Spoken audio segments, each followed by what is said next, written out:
شرافت کھینچ لائی ہے، عنایت کھینچ لائی ہے، اور نہیں جس کی کوئی قیمت وہ چاہت کھینچ لائی۔ الإمام الغمام حافظ الحجة أمير المؤمنين في الحديث الشريف أبي عبد الله محمد بن إسماعيل بن إبراهيم الجوفي اليماني البخاري رحمه الله أنه قال: بسم الله الرحمن الرحيم. وبه قال حدثنا أحمد بن أشكابة قال حدثنا محمد بن فزيل عن عمارة بن قعقاع عن أبي زرعة عن أبي هريرة رضي الله تعالى عنه قال: قال النبي صلى الله عليه وسلم: كلمتان حبيبتان إلى الرحمن خفيفتان على اللسان ثقيلتان في الميزان سبحان الله وبحمده سبحان الله العلي العظيم صدق الله العلي العظيم.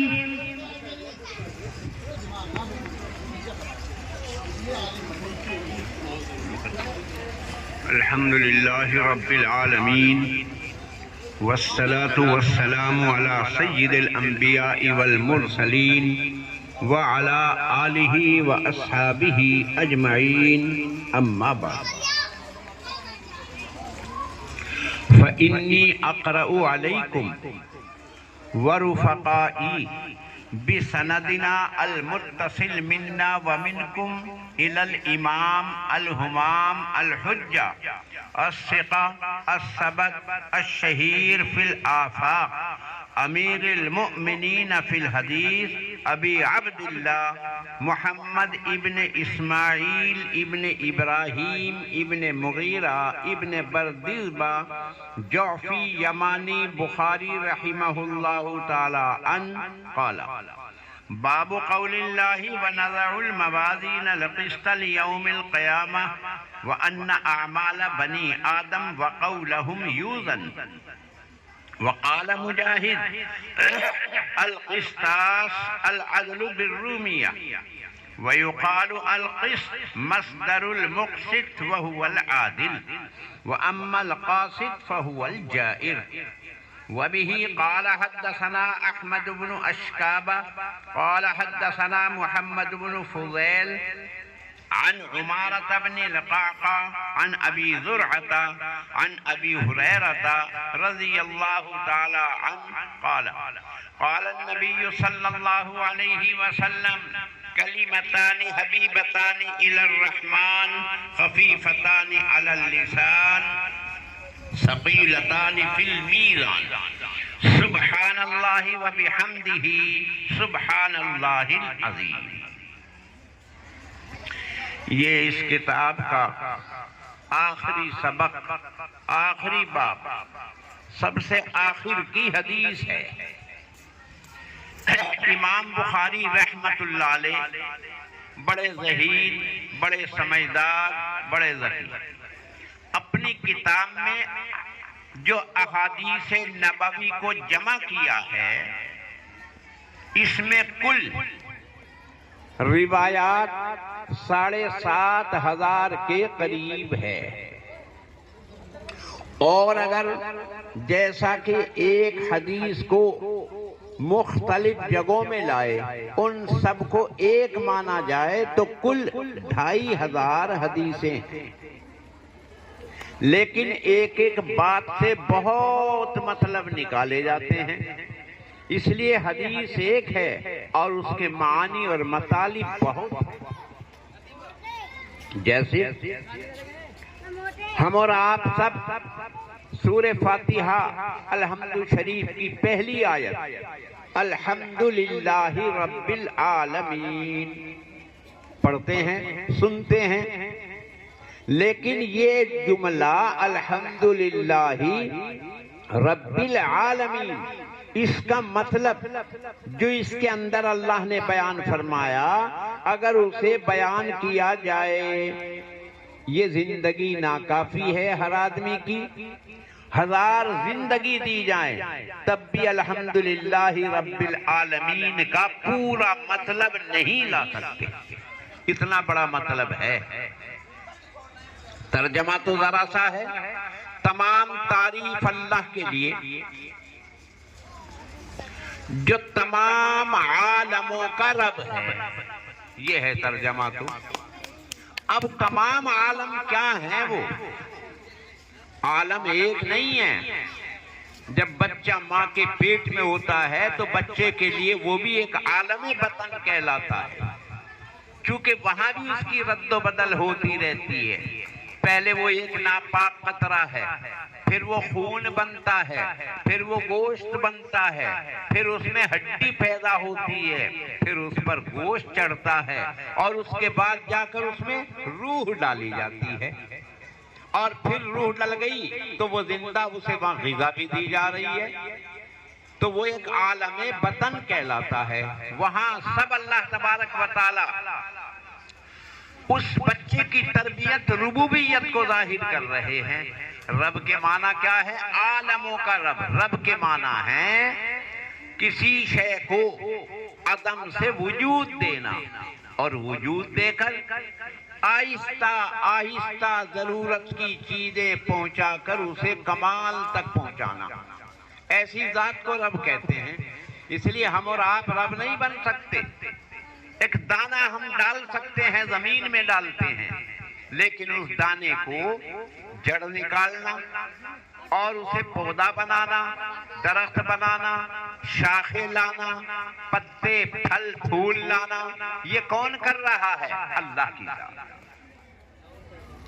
تو اسے رب کہتے ہیں کہ درخت کا وجود نہیں تھا، اسے وجود کیا، اسے کمال تک پہنچایا. ایک دم نہیں، آہستہ آہستہ ضرورت کے مطابق اس کی تمام ضرورتوں کو پورا کرنے والی ذات کو رب کہتے ہیں. تو ماں کے پیٹ میں ہو گیا، دنیا میں آ گیا. اب دنیا میں آنے کے بعد اس کی زندگی اللہ نے پہلے ہی مقدر کر دی. عام طریقے سے 60-70 سال کی عمر ہوتی ہے اس امت کی زیادہ تر. اب اس 60-70 سال کی عمر میں جب وہ پیدا ہوا تو کلو 2 کلو 2.5 3 کلو کا آگے بڑھتا رہا، بڑھتے بڑھتے 20 30 40 50 60 70 کلو کا.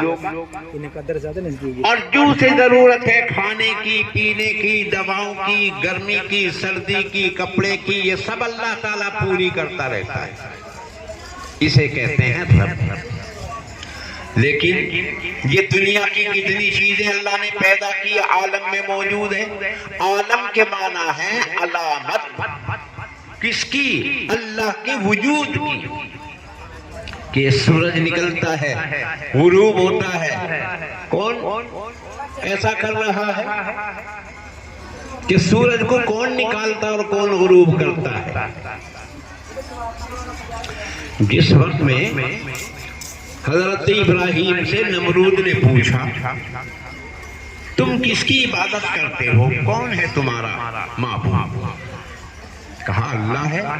کہ اس کی تعریف کرو. حضرت ابراہیم نے کہا میرا رب تو وہ ہے جو زندگی اور موت دیتا ہے.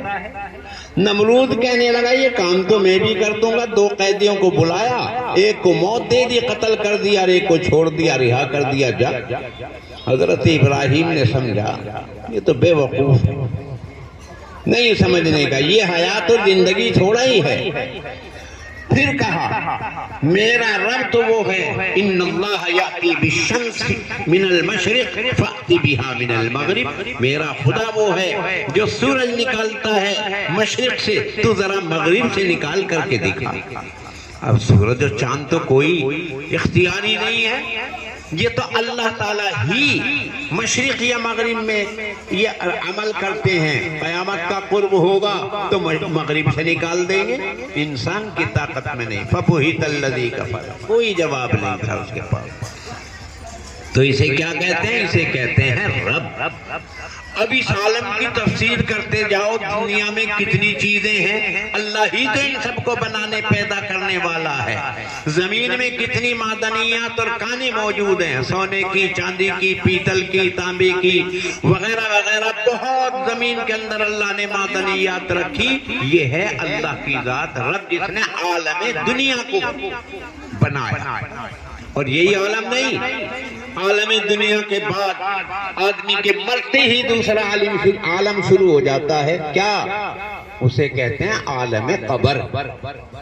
اب قبر کا معاملہ قیامت کے دن تک کتنا ہے، کب ہے، کیسے ہے، وہاں بھی کوئی مرنے کے بعد فنا نہیں ہوتا، روح نکلتی ہے، مٹی مٹی میں مل جاتی ہے، روح عالم ارواح میں چلی جاتی ہے۔ وہاں بھی ایک ایسا ہی جسم موجود ہے، عالم مثال جسے کہتے ہیں، بڑی تفصیل ہے کہ بہرحال وہ ایک عالم ہے۔ نبیوں کا معاملہ الگ، شہیدوں کا الگ، مومنین اچھے کام کرنے والوں کا الگ، اور گنہگار کا الگ، اور غیر ایمان والوں کا الگ۔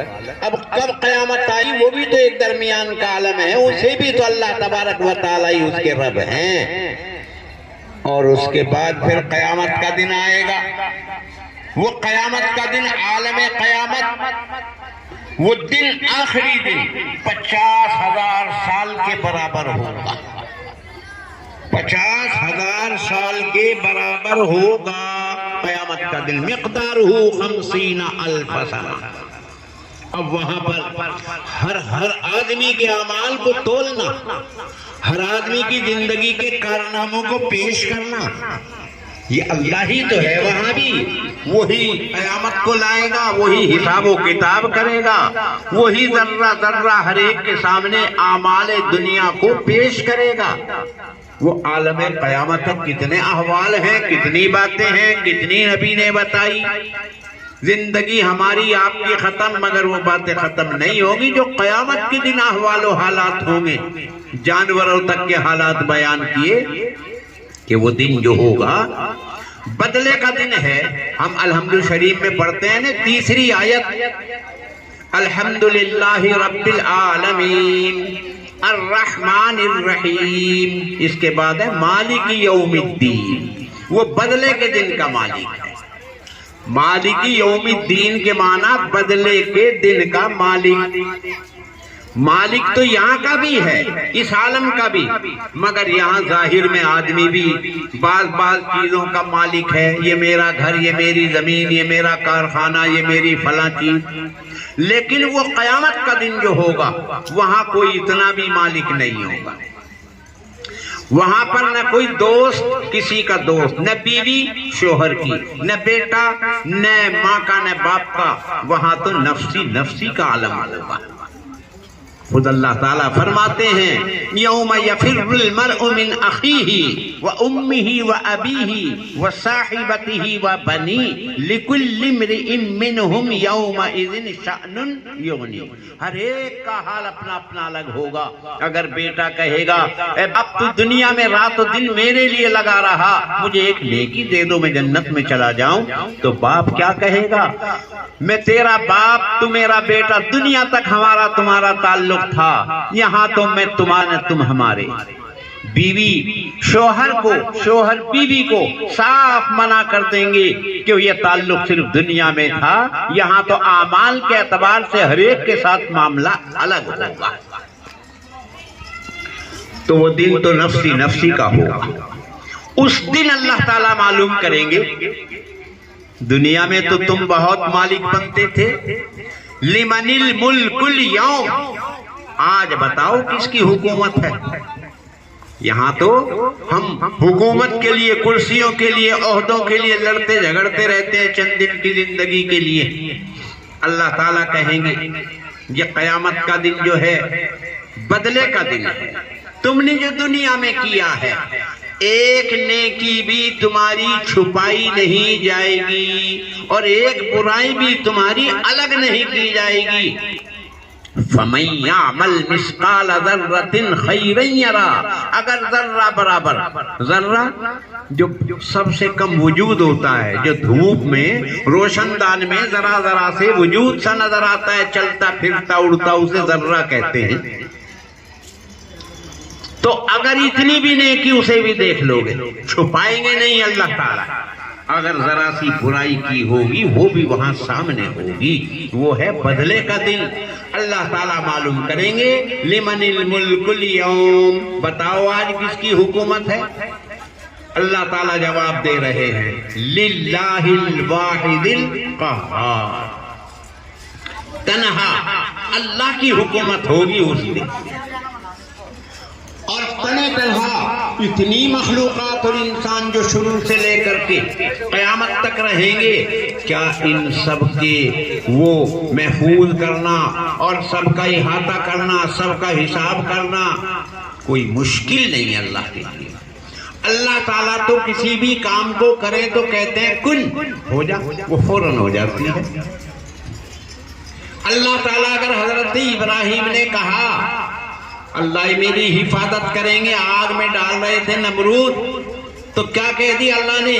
یا نار کونی بردم وسلاما علی ابراہیم، ٹھنڈی ہو جا، ٹھنڈی ہو گئی.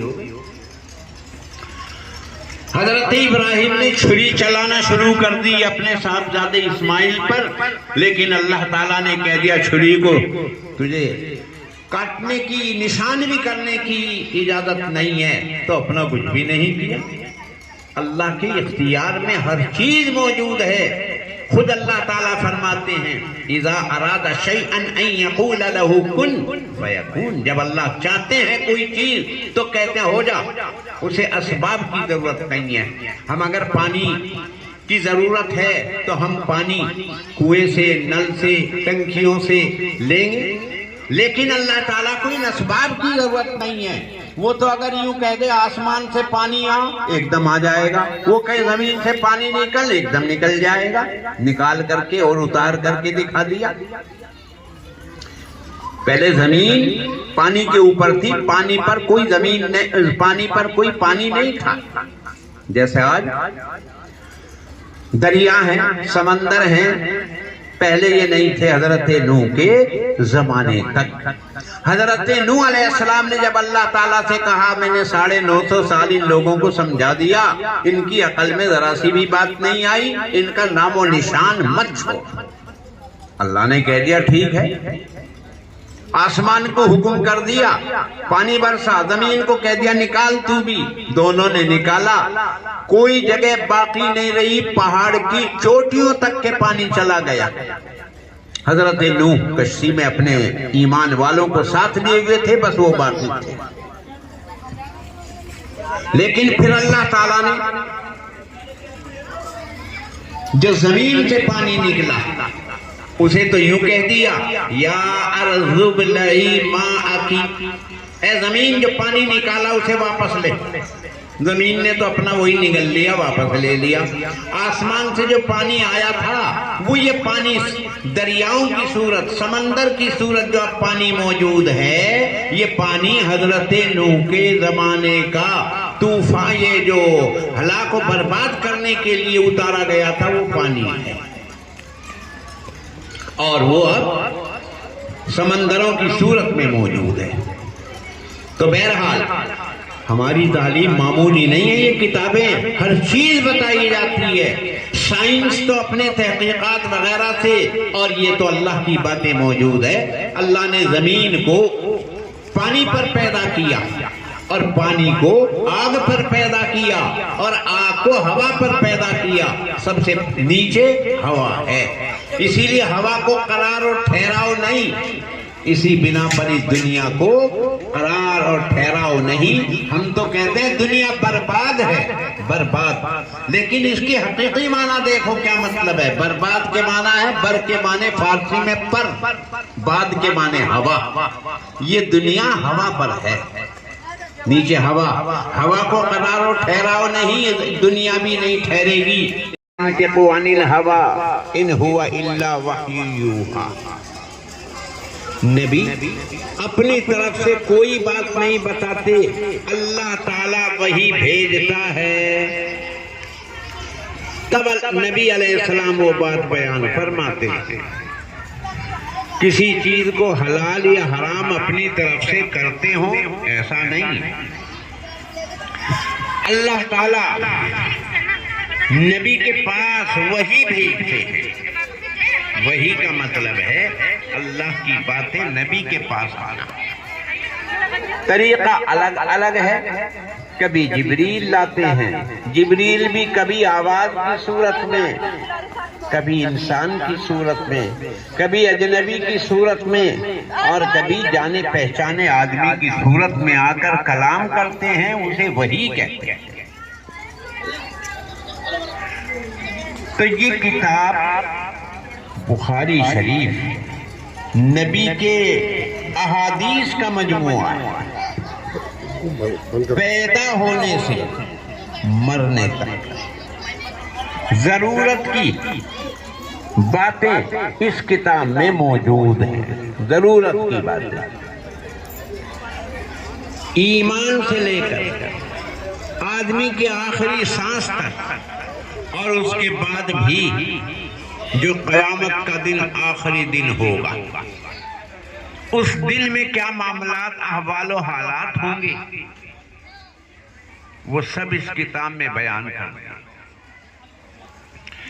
چاہے عبادت ہو، مالی بدنی، چاہے معاملات ہو،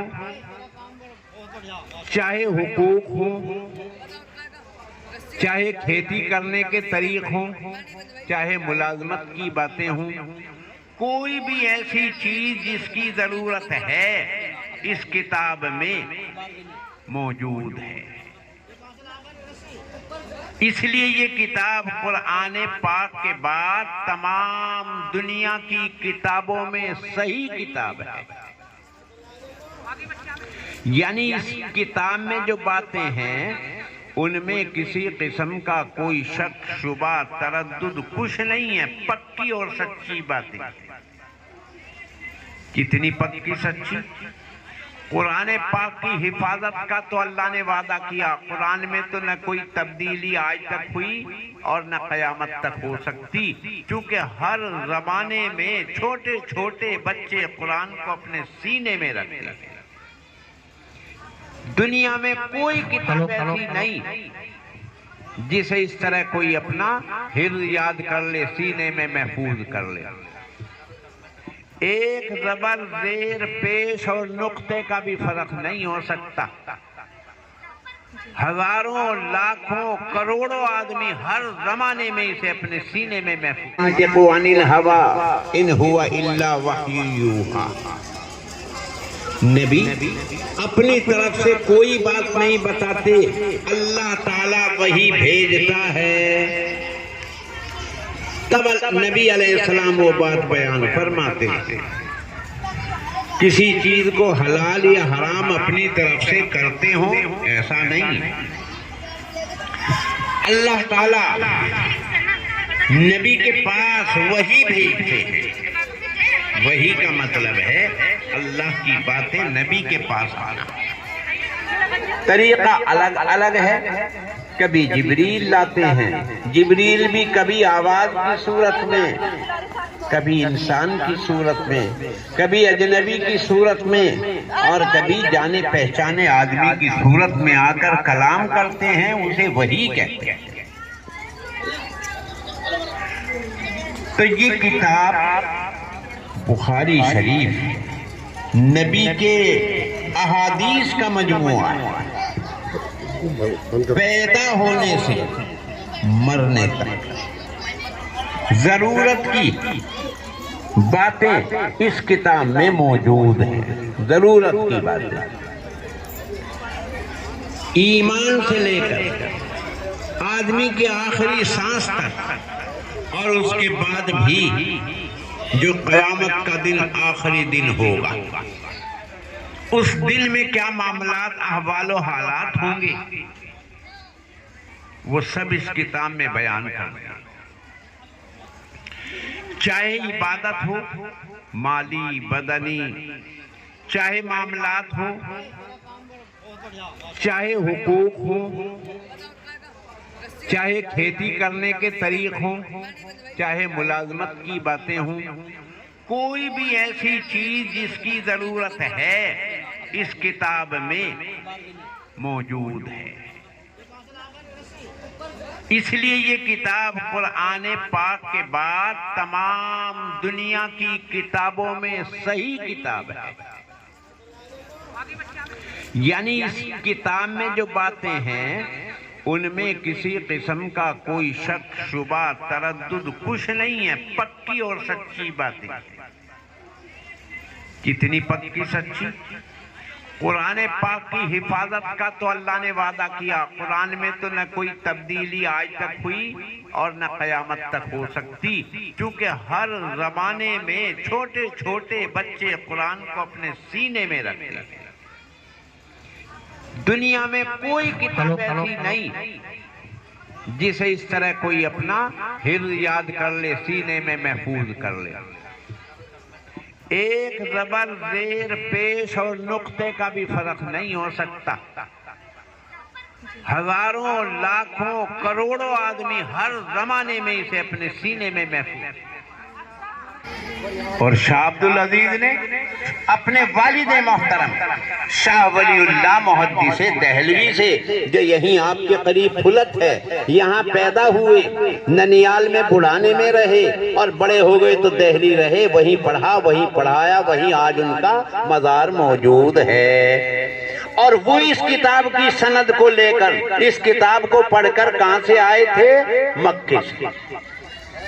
دیکھو میں بھی اپنے استادوں کی یہ تفصیل بتا دی، اور شاہ ولی اللہ سے لے کر ایک بہت بڑے عالم گزرے ہیں، بہت بڑے عالم علامہ ابن حجر، یہاں تک تو 8 واسطے ہو گئے، اور علامہ ابن حجر تک 7 استاد موجود ہیں۔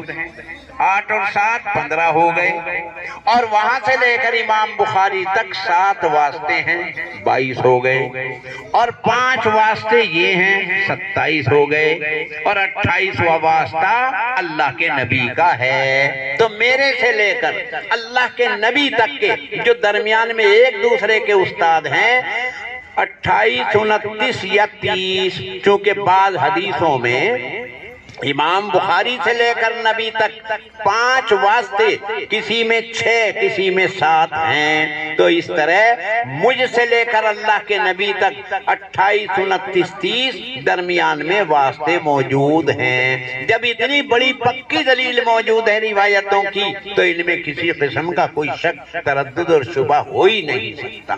تو امام بخاری کہہ رہے ہیں مجھے، میں نے اپنے استاد امام یعنی احمد ابن اشکاب سے، انہوں نے محمد ابن فضیل سے، اور انہوں نے عمارہ ابن قعقاع سے، اور انہوں نے ابو زرعہ سے، اور انہوں نے ابو ہریرہ سے اس روایت کو لیا۔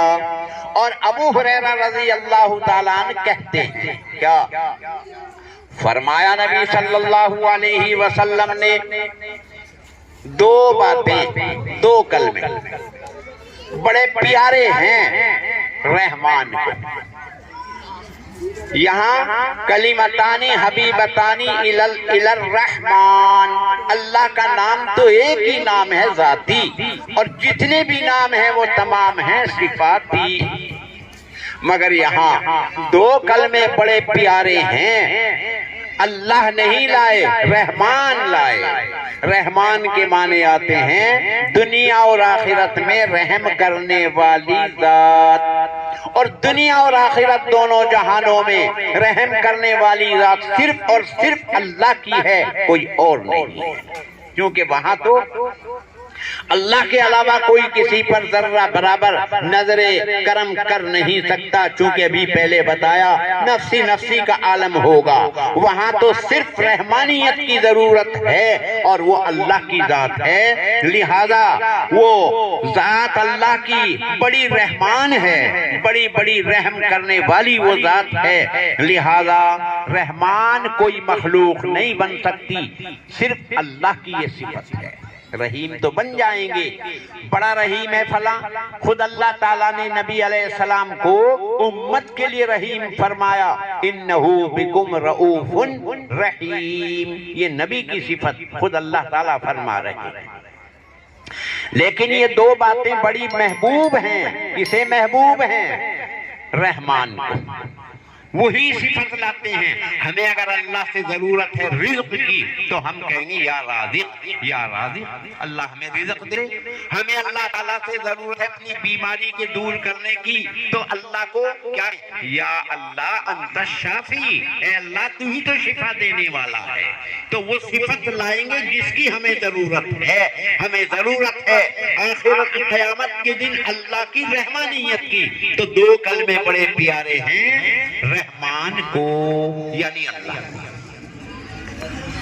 لیکن جب یہ اللہ کو پیارے ہیں تو ان کا پڑھنا، ان کا زبان سے ادا کرنا تو بڑا بھاری، بڑا مشکل ہوگا. کہا نہیں نہیں نہیں، خفیفتان علی اللسان، تمہاری زبان پر تو بڑے ہلکے پھلکے ہیں. تمہیں ان کلمات کو کہنے میں کوئی دشواری، کوئی شدت، کوئی پریشانی نہیں ہوگی، کیونکہ ان دو کلموں میں یہ مجوزین جانتے ہیں، قرہ جانتے ہیں، کوئی لفظ ایسا نہیں ہے. تو لہذا خفیفتان علی اللسان، دو کلمے بڑے زبان پر ہلکے ہیں، مگر زبان پر تو ہلکے ہیں، لیکن جب قیامت کا دن ہوگا جہاں ہمارے آپ کے اعمال تولے جائیں گے وہاں پلڑے میں تو یہ بہت بھاری ہوگے. ثقیلتان فی المیزان، میزان میں، ترازو میں ان کا وزن بہت بھاری ہوگا. اب ہمارے آپ کے دل میں یہ تمنا اور یہ شوق ہے کہ آخر وہ دو کلمے کیا ہیں. لہذا میں بھی اور آپ بھی اپنی زبان سے ایک مرتبہ پڑھیں تاکہ قیامت کے دن ہمارے نامہ اعمال میں یہ کلموں کا وزن بھاری ہو. پڑھیے سبحان اللہ و بحمدہ سبحان اللہ العظیم. یہ وہ دو کلمے ہیں. اللہ تبارک و تعالی ہمیں اعمال صالحہ کی توفیق عطا فرمائے. اور جیسے آج یہ ختم بخاری شریف ہو رہی ہے، آئندہ بھی ہمیں اور آپ کو سب کو ایسے مواقع نصیب فرمائے. وآخر دعوانا ان الحمدللہ رب العالمین.